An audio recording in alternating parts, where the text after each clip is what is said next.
punches, kicks. As we look at the replay, Kerr trying to get up high, trying to get out of the guard, but Gurgeot trying to control him. Kerr able to pull those arms out pretty much when he needed to, just pushing his arm in his face, trying to actually suffocate. This is you can stop your opponent from breathing. There's no rule against that. Keep it right in his face, and Mark Cole just squeezes your face. I mean, this guy is such a strong guy. There was guys training with him all day that just said, oh my God, this is the guy to beat. Even though he had no experience, he came in here, showed that he is a true champion and someone to be reckoned with, and the Americans have learned what No Holds Barred is all about, and Mark Kerr is the representative of that. I think in future bouts for this young man, because he has a very, very bright future, I think in future bouts he's going to work on some submission holds, things of that nature, because he's such a good wrestler. He gets great position. He's so quick and so big that he's able to do something, many of those things, and he'll get those skills. Federico Lapenda now giving the belt to Mark Kerr, addressing the audience, saying thank you. People of Brazil have been good to him. He's happy, even though during that match it didn't feel like it. He took home the championship belt of the World Vale Tudo Championships #3 and the check for $20,000. Plus, let's not kid ourselves, all these guys get an appearance fee just for showing up. This is just a little bonus check for Mark Kerr. He's happy to take that check home and the belt, and he'll wear it with pride. Well, I hope before he gets out of here we can get a second with him, and we'll see. But Mark Kerr, first ever World Vale Tudo tournament. He comes out the big winner, a winner of Vale Tudo, World Vale Tudo Championship #3, and he is truly a champion. Yeah, he really is. These ceremonies, the Brazilians like to take their time, wear it down slowly. The crowd's leaving. Federico Lapenda congratulating Mark Kerr and Richard Hamilton for the great fighter and thanking him for bringing such an amazing fighter to the World Vale Tudo Championships. And it's a pleasure to have this guy as a champion and to represent the World Vale Tudo. And I'm going to tell you what, Fabio Gurgeot has earned a tremendous amount of respect from me. Yeah.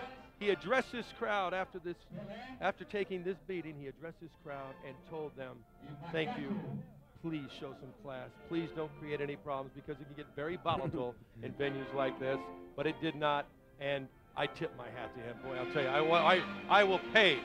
I didn't have to pay this time. I will pay to see him fight again. There you go. You're hearing it. Coming to America. Here we come. Look out for the World Vale Tudo Championships to see a lot more exciting champions from all over the world. Again, Brazil and America taking charge. It was a great tournament. It was everything we expected. The draw went perfectly. We almost sound like geniuses now, because the draw did indeed go perfectly. With me now, World Vale Tudo champion #3, Mark Kerr. Mark, that was one of the most incredible things I've ever seen. Did you expect that kind of a fight from Fabio Gurgeot? Well, you know, going in there, I kind of anticipated that in order for him to submit in the fight, that I was going to have to really, really hurt him and put him in a position where he had to.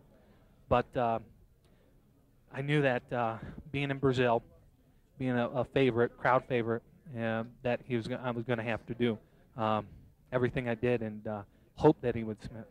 What was the key for you in this fight?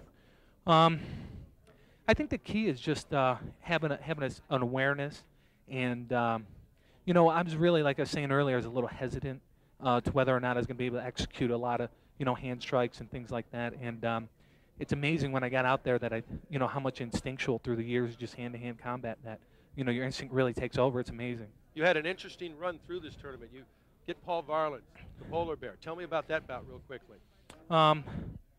You know, Paul going in, I knew Paul, you know, he's a big, strong man, and his biggest asset is for him to catch you. I mean, if he catches you with a punch, it's 340 pounds of muscle, and it's going to hurt, you know, and that's his game. And my game is to get down and use my agility on the ground to be able to mobilize him and then put myself in a position to get him to submit. Different fight with Mr. Hope. Yeah. You know what, that style of fighting, a lot of fakes, a lot of twists, a lot of turns. But, you know, going in, I just was thinking that the way to cut through all that is to just get a hold of him can't fake you out, and get him down to the ground and put it in a position. Now, what he was trying to do during the fight was he's trying to scoot out from the mat, from the ring. And when he tried to scoot out the first time, I drug him back, and then the second time, I ended up catching a couple shots to the head, and that was it. And of course, this last fight, have you ever seen anybody take that kind of punishment? No, I just, I don't know what was keeping him in there, but it's amazing. I mean, it really is, and it's one of those factors that make great fighters. To a certain extent, like if that much abuse would have yielded a win, then it was for something.